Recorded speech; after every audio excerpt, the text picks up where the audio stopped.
S ವೀಕ್ಷಕರೇ, ಈ ಶುದ್ಧ ಕುಡಿಯುವ ನೀರಿನ ಘಟಕ ನೋಡಿ, ಕಣ್ಣು ಬಿಟ್ಟರೆ ಥಟ್ ಅಂತ ಕಾಣಿಸುವುದು ನೀರು ಬರುವುದಿಲ್ಲ ಅನ್ನೋ ಪೋಸ್ಟರ್. ಮತ್ತೊಂದು ಕಡೆ ಬೇಗ ಜಡಿದು ವಾಟರ್ ಪ್ಲಾಂಟ್ ಅನ್ನ ಶೆಡ್ನಂತೆ ಮಾಡಿಬಿಟ್ಟಿದ್ದಾರೆ. ಈ ದೃಶ್ಯ ಕಂಡು ಬಂದಿದ್ದು ದಾವಣಗೆರೆಯ 25ನೇ ವಾರ್ಡಿನ ಕೆಬಿ ಬಡಾವಣೆಯ ಗುಳ್ಳಮ್ಮನ ದೇವಸ್ಥಾನದ ಬಳಿ. ನೀರಿನ ಘಟಕ ಸುಮಾರು 6 ವರ್ಷದ ಹಿಂದೆ ಆರಂಭವಾಗಿದೆ. ಈಗ ರಾಜ್ಯದಲ್ಲಿ ಭರ್ಜರಿ ಮಳೆಯಾಗಿ ಎಲ್ಲಾ ಕಡೆ ನೀರಿನ ಬರ ನೀಗಿದಂತಾಗಿದೆ. ಇನ್ನು ದಾವಣಗೆರೆಯಲ್ಲೂ ಉತ್ತಮ ಮಳೆಯಾಗಿದೆ. ಮೇಲಾಗಿ ತುಂಗಭದ್ರೆ ಮೈದುಂಬಿ ಹರಿಯುತ್ತಿದ್ದಾಳೆ. ಬೇಸಿಗೆಯಲ್ಲಿ ಬರಿದಾಗಿದ್ದರಿಂದ ಕುಡಿಯುವ ನೀರಿನ ಸಮಸ್ಯೆ ಎದುರಾಗಿತ್ತು. ಆದರೆ ಈಗ ನೀರಿನ ಸಮಸ್ಯೆ ಇಲ್ಲ. ಆದರೆ ಈ ಕೆಬಿ ಬಡಾವಣೆಯ ಗುಳ್ಳಮ್ಮನ ದೇಗುಲದ ಬಳಿ ಇರೋ ಈ ಶುದ್ಧ ಕುಡಿಯುವ ನೀರಿನ ಘಟಕಕ್ಕೆ ಅದ್ಯಾವ ಬರಗಾಲ ಬಂದಿದೆಯೋ ಗೊತ್ತಿಲ್ಲ.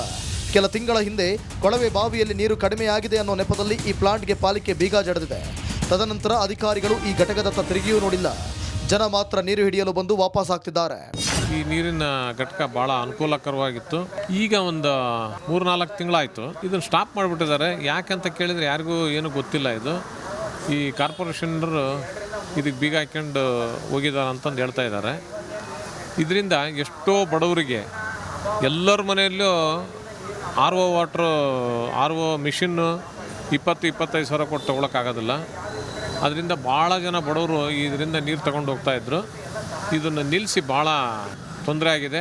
ಪ್ರತಿದಿನ ಬರ್ತಾರೆ, ತುಂಬ ಜನ ಬರ್ತಾರೆ. ಅದನ್ನು ಪೈಪೆಲ್ಲ ಇಟ್ಕೊಂಡು ಅದನ್ನ ಅಲ್ಲೇ ಮತ್ತು ಕ್ಯಾನ್ ಇಟ್ಟು ಅದ್ರ ಬಗ್ಗೆ ಎಲ್ಲ ಇದು ಮಾಡೋದು, ಪದೇ ಅದರೊಳಗೆ ಕಾಯನ್ನು ಹಾಕಿ ಮತ್ತೆ ನಿಂತ್ಕೊಳ್ಳೋದು, ಅದನ್ನೆಲ್ಲ ಮಾಡ್ತಾರೆ. ಸುಮ್ಮನೆ ಬಂದು ಎಷ್ಟೋ ದೂರದಿಂದ ಇಲ್ಲಿ ನೀರು ಬರುತ್ತೆ ಅಂತ ಬರ್ತಾರೆ. ಇದ್ಕಿದಂಗೆ ಇಲ್ಲಿ ನೀರು ಇಲ್ದದ್ದು ನೋಡಿ ಇಲ್ಲೆಲ್ಲ ಹುಡ್ಕಾಡ್ತಾರೆ. ಅದ್ರ ಬದಲು ನಾನೇ ಇಲ್ಲೊಂದು ಬೋರ್ಡ್ ಹಾಕಿದ್ದೀನಿ ಅವ್ರಿಗೆ, ಇಲ್ಲಿ ಬರೋದಿಲ್ಲ ಅಂತ. ಯಾಕೆ ಅದ್ರ ಬಗ್ಗೆ ಸ್ವಲ್ಪ ಗಮನ ಹರಿಸಿ ದಯವಿಟ್ಟು ಇದನ್ನು ಮತ್ತೆ ಸ್ಟಾರ್ಟ್ ಮಾಡಬೇಕಂತ ಎಲ್ಲರಲ್ಲೂ ಕೇಳ್ಕೊಂತೀನಿ. ಇದಕ್ಕೆ ಸಂಬಂಧಪಟ್ಟ ಅಧಿಕಾರಿಗಳು ಇದ್ರ ಕಡೆ ಗಮನ ಹರಿಸಿ ಇದನ್ನು ಸ್ಟಾರ್ಟ್ ಮಾಡಬೇಕು ಅಂತ ನಾನು.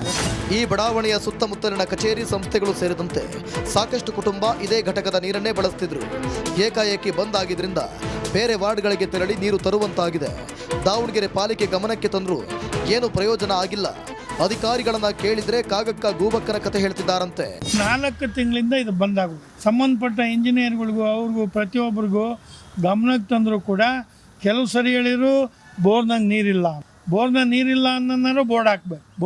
ಬೋರ್ನಾಗ ನೀರಿಲ್ಲದ್ರಿಂದ ಸಂಪೂರ್ಣ ಬಂದ್ ಮಾಡಿದ್ದೇವೆ. ಮತ್ತೆ ಹೇಳ್ತಾರೆ ಇಲ್ಲ ಓಪನ್ ಮಾಡಿದ್ವಿ, ಟೆಂಡರ್ ಆಗಬೇಕು, ಟೆಂಡರ್ ಯಾರಿಗೂ ಆಗಿಲ್ಲ ಅಂತ ಹೇಳಿಕೊಳ್ಳೋಕೆ ದಾವಣಗೆರೆ ಸ್ಮಾರ್ಟ್ ಸಿಟಿ ಎಂಥ ನಗರದಲ್ಲೇ ಕುಡಿಯುವ ನೀರಿಗೆ ಪರದಾಡುವಂತಾಗಿದೆ. ಪಾಲಿಕೆ ಅಧಿಕಾರಿಗಳೇ ಆದಷ್ಟು ಬೇಗ ಎಚ್ಚೆತ್ತುಕೊಂಡು ಈ ಪ್ಲಾಂಟ್ ಓಪನ್ ಮಾಡಿಸಿ. ಯಾರು ಬಿಟ್ಟರು ಸೂಪರ್ 3 ಮಾತ್ರ ಕೆಲಸ ಮಾಡಿಸೋವರೆಗೂ ನಿಮ್ಮನ್ನ ಬಿಡಲ್ಲ. ಕ್ಯಾಮರಾಮನ್ ಶಿವರಾಜ್ ಇಳೆಗರ್ ಜೊತೆ ವಿಠಲ್ ಕ್ಯಾರವಾಡ್, ರಿಪಬ್ಲಿಕ್ ಕನ್ನಡ, ದಾವಣಗೆರೆ.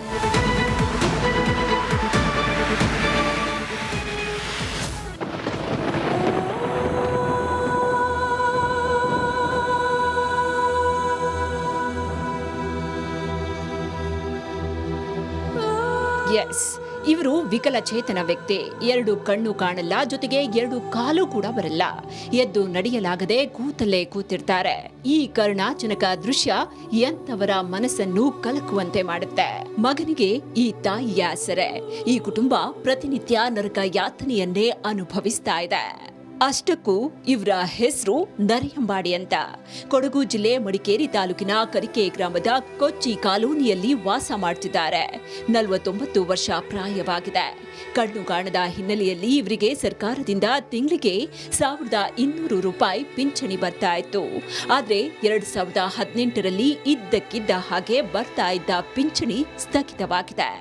ಇದೀಗ 2 ಕಾಲುಗಳು ಸ್ವಾಧೀನ ಕಳ್ಕೊಂಡಿದ್ದು ನಡೆಯಲಾಗದೆ ಮನೆಯೊಳಗೆ ಕುಳಿತುಕೊಳ್ಳುವ ಪರಿಸ್ಥಿತಿಯಲ್ಲಿದ್ದಾರೆ. ಇನ್ನು ಈತನ ತಾಯಿ ಚಿಟ್ಟೆ, 80 ವರ್ಷ ವಯಸ್ಸು. ಈ ತಾಯಿಗೆ ತನಗೆ ಬರುವ ವೃದ್ಧಾಪ್ಯ ವೇತನದಲ್ಲಿ ಜೀವನ ಸಾಗಿಸ್ತಾ ಇದ್ದಾರೆ. ವಯಸ್ಸಾಗಿರುವ ಕಾರಣ ಮನೆಯಲ್ಲಿ ಮಗನನ್ನ ಆರೈಕೆ ಮಾಡಿಕೊಂಡಿದ್ದಾರೆ. ಹೇಗಾದ್ರೂ ಮಾಡಿ ಮಗನಿಗೆ ಮತ್ತೆ ಪಿಂಚಣಿ ಬರುವಂತೆ ಮಾಡಿ ಅಂತ ಕಂಡವರಲ್ಲಿ ಮನವಿ ಮಾಡ್ತಾ ಇದ್ರು ಪ್ರಯೋಜನ ಆಗಿಲ್ಲ. ತುಂಬ ವರ್ಷದಿಂದ ಈಗ ಇದ್ದಾರೆ ಸರ್. ಇವರು ಇಲ್ಲೇ ಹುಟ್ಟಿ ಬೆಳೆದವರು. ಇವರಿಗೆ ಮೊದಲು ಅದು ಕಾಲಿಗೆ ಕಣ್ಣು ಕಾಣಿಸ್ತಾ ಇರಲಿಲ್ಲ ಸರ್, ಸ್ವಲ್ಪ ಮತ್ತು ಅದು ಜಾಸ್ತಿ ಆಯಿತು. ಈಗ ಅದು ಕಣ್ಣು ಕಾಣಿಸೋದಿಲ್ಲ, 2 ಕಾಲು ಬರುವುದಿಲ್ಲ. ಇದು ಸೊಂಟದಿಂದ ಕೆಳಗಡೆ ಅದು ಜೀವ ಇಲ್ಲದಾಗಿದೆ ಸರ್. ಅದು ನಿಲ್ಲಲಿಕ್ಕೆ ಆಗೋದಿಲ್ಲ, ನಡೆಯಲಿಕ್ಕೆ ಆಗೋದಿಲ್ಲ, ಆ ಸ್ಥಿತಿಯಲ್ಲಿ ಇದ್ದಾರೆ ಸರ್. ಈಗ ಹಲವು ಸರಿ ಎಲ್ಲರಿಗೂ ಇಲ್ಲಿ ಈ ಗ್ರಾಮದಲ್ಲಿರುವವರಿಗೆ ಎಲ್ಲರಿಗೆ ಗೊತ್ತುಂಟು ಸರ್. ಇವರಿಗೆ ಇದುವರೆಗೆ ಏನು ಇದು ಆಗಲಿಲ್ಲ. ಮೊದಲು ಅವರಿಗೆ ಒಂದು ಪಿಂಚಣಿ ಬರ್ತಾ ಇತ್ತು. ಸುಮಾರು 2018ರಿಂದ ಈ ಕಡೆ ಇದು ಪಿಂಚಣಿ ಬರುವುದಿಲ್ಲ. ಕರಿಕೆ ಗ್ರಾಮ ಪಂಚಾಯಿತಿ ಭಾಗಮಂಡಲ ಹೋಬಳಿಗೆ ಸೇರುತ್ತೆ. ಇಲ್ಲಿನ ಕಂದಾಯ ಕಚೇರಿಗೆ ಬರಬೇಕು. ನರಿಯಂಬಾಡಿಗೆ ಮತ್ತೆ ಪಿಂಚಣಿ ಕೊಡೋದಾದ್ರೆ ತಮ್ ಕೊಡಬೇಕಾದ ಅನಿವಾರ್ಯತೆ ಇದೆ. ಆದ್ರೆ ಹೋಗೋದಕ್ಕಾಗತ್ತಾ? ಆಗಲ್ಲ. ಸರ್ ಇವರು ತುಂಬ ವರ್ಷದಿಂದ ಅಲ್ಲಿಯೇ ಇರ್ತಾರೆ. ಅವರಿಗೆ ಆ ಅಜ್ಜಿನ ಪೆನ್ಷನಲ್ಲಿ ಇವರು ಎಲ್ಲರೂ ಊಟ ಅದೆಲ್ಲ ತಿಂಡಿ ಎಲ್ಲ ಮಾಡಿದ್ದಾರೆ. ಇವಾಗ ಅವರಿಗೆ ಪೆನ್ಷನ್ ಇಲ್ಲ, ಬರೋದು ಇಲ್ಲ ಸರ್. 5 ವರ್ಷ ಆಯಿತು, 2018ರಿಂದ ಪೆನ್ಷನ್ನೇ ಬರೋದಿಲ್ಲ. ಸಮಸ್ಯೆ ಏನು ಅವರಿಗೆ ಕಾಲಿಗೆ ಇದಿಲ್ಲ ಸರ್, ಕಣ್ಣು ಕಾಣೋದಿಲ್ಲ. ಇಲ್ಲಿಗೆ ಯಾರು ಬರ್ತಾ ಇದ್ದಾರೆ ಸರ್. ಇನ್ನು ತುತ್ತು ಅನ್ನಕ್ಕೂ ಈ ಕುಟುಂಬ ಪರದಾಡ್ತಾ ಇದೆ. ಸೂಪರ್ 3 ಇವತ್ತು ಇವರ ಪರ ನಿಂತು ಇವರಿಗೆ ಬರಬೇಕಾದ ಪೆನ್ಷನ್ ಕೊಡಿಸೋ ತನಕ ಬಿಡೋ ಮಾತಿಲ್ಲ. ಯಾಕೆ ಅಂದ್ರೆ ಇದು ಸೂಪರ್ 3. ಮಡಿಕೇರಿ ತಾಲೂಕಿನ ಕರಿಕೆ ಗ್ರಾಮದ ಕೊಚ್ಚಿ ಕಾಲೋನಿ ಅಂತ ಇದೆ. ಈ ಕಾಲೋನಿಯಲ್ಲಿ ಒಬ್ಬ ವಿಕಲಚೇತನ ವ್ಯಕ್ತಿ ಕಳೆದ 5 ವರ್ಷಗಳಿಂದ ಪಿಂಚಣಿ ಬರ್ತಾ ಇಲ್ಲ. ಈಗ ನಾವು ಅದೇ ಜಾಗದಲ್ಲಿ ಇದ್ದೇವೆ. ಇದೇ ಮನೆಯಲ್ಲಿ ಇರುವಂಥದ್ದು ವ್ಯಕ್ತಿ ನರಿಯಂಬಾಡಿ ಅಂತ ಹೇಳಿ ಅವರ ಹೆಸರು. ಇಲ್ಲಿ ಏನು ಈ ಅಜ್ಜಿ ನಿಂತಿದ್ದಾರೆ, ಇವರು ಅವರ ಅಮ್ಮ ಚಿಟ್ಟೆ ಅಂತ ಹೇಳಿ, ಇವರ ಮಗ ನರಿಯಂಬಾಡಿ. ಅವರಿಗೆ 50 ವರ್ಷ.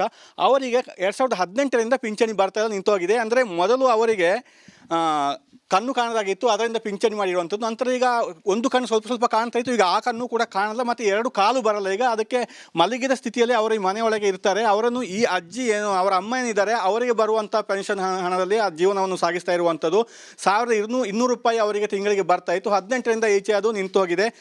ಸ್ಥಳೀಯ ಅಧಿಕಾರಿಗಳು ಹೇಳುವಂಥದ್ದು ಅವರಿಗೆ ಈಗ ಮತ್ತೆ ಮಾಡಬೇಕಾದ್ರೆ ತಂಬು ಕೊಡಬೇಕಾದ್ರೆ ಭಾಗಮಂಡಲಕ್ಕೆ ಹೋಗಬೇಕು. ಇವರಿಗೆ ಹೋಗುವ ಪರಿಸ್ಥಿತಿಯಲ್ಲಿ ಇಲ್ಲ. ಅದರಿಂದ ಅಧಿಕಾರಿಗಳೇ ಸ್ಥಳಕ್ಕೆ ಬಂದು ಮಾಡಿಕೊಡ್ಬೇಕಂತೇಳಿ ಅವರು ಮನವಿ ಮಾಡ್ತಾ ಇದ್ದಾರೆ.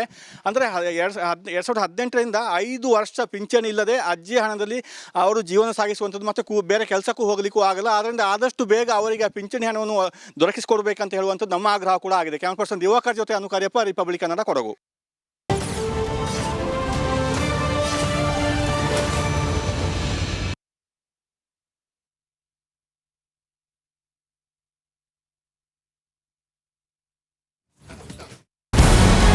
ನಮಸ್ಕಾರ, ಕರ್ನಾಟಕ ಪ್ರೈಮ್ ಟೈಮ್ಗೆ ಸ್ವಾಗತ. ನಾನು ಜಯಪ್ರಕಾಶ್ ಶೆಟ್ಟಿ.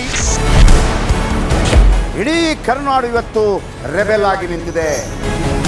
ಈ ಹಗರಣಗಳನ್ನು ಸದನದಲ್ಲಿ ಪ್ರಸ್ತಾಪ ಮಾಡಲು ಕೂಡ ಕಾಂಗ್ರೆಸ್ ಹಿಂದೇಟು ಹಾಕಿದ್ದೇಕೆ? ನಿಮ್ಗೆ ಸಂಬಳ ಅದಕ್ಕೆ, ನಿಮಗೆ ವಾಹನ ಅದಕ್ಕೆ, ನಿಮಗೆ ವೆಪನ್ ಅದಕ್ಕೆ, ನೀವು ಅದನ್ನು ಸೆರೆ ಹಿಡಬೇಕಾಗಿತ್ತು.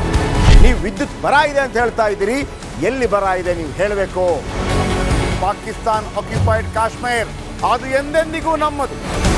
40 ಮೆಷಿನ್ಗಳು ತಂದಿತ್ತು ನೋಟ್ ಎಣಿಸುವುದಕ್ಕೆ, ಅದೇ ಹಾಳಾಗಿತ್ತು. ಮಥುರಾದ ಗಲಾಟೆ ಇದೆಯಲ್ಲ, ಅದು ಸ್ಥಳೀಯವಾಗಿ ಕೂತು ಪರಿಹರಿಸಬಹುದಾದಂಥ ಕಾನೂನಿದೆ. ಗ್ಯಾರಂಟಿ ಯೋಜನೆಯಿಂದ ನಷ್ಟ ಆಗಿದೆ, ಲಾಭ ಆಗಿದೆ, ದಯವಿಟ್ಟು ಹೇಳಿ. Dawood Ibrahim most wanted criminal ಯಾವಾಗಾದ ಅಂದರೆ ಇಲ್ಲಿ ತನಕ ಭಾರತ ದೇಶದಲ್ಲಿ ಓರ್ವ ದಲಿತ ಪ್ರಧಾನಿಯಾದಂಥ ಇತಿಹಾಸವೇ ಇಲ್ಲ. ರಿಪಬ್ಲಿಕ್ ವರ್ಲ್ಡ್ ಆಪ್ ಇದು ಕೇವಲ ಅಪ್ಲಿಕೇಶನ್ ಅಲ್ಲ, ಸಮಗ್ರ ಸುದ್ದಿಗಳ ಸಂಪರ್ಕ ಮಾರ್ಗಕ್ಕೆ ಕ್ರಾಂತಿಕಾರಿ ಬದಲಾವಣೆ. ರಿಪಬ್ಲಿಕ್ ವರ್ಲ್ಡ್ ಆಪ್ ಕೇವಲ ಸುದ್ದಿ ಅಪ್ಲಿಕೇಶನ್ ಅನ್ನ ಪರಿಚಯ ಮಾಡ್ತಾ ಇಲ್ಲ, ಬದಲಾಗಿ ಡಿಜಿಟಲ್ ಸುದ್ದಿ ಬಳಕೆಯ ಹೊಸ ಯುಗಕ್ಕೆ ನಾಂದಿ ಹಾಡ್ತಾ ಇದೆ.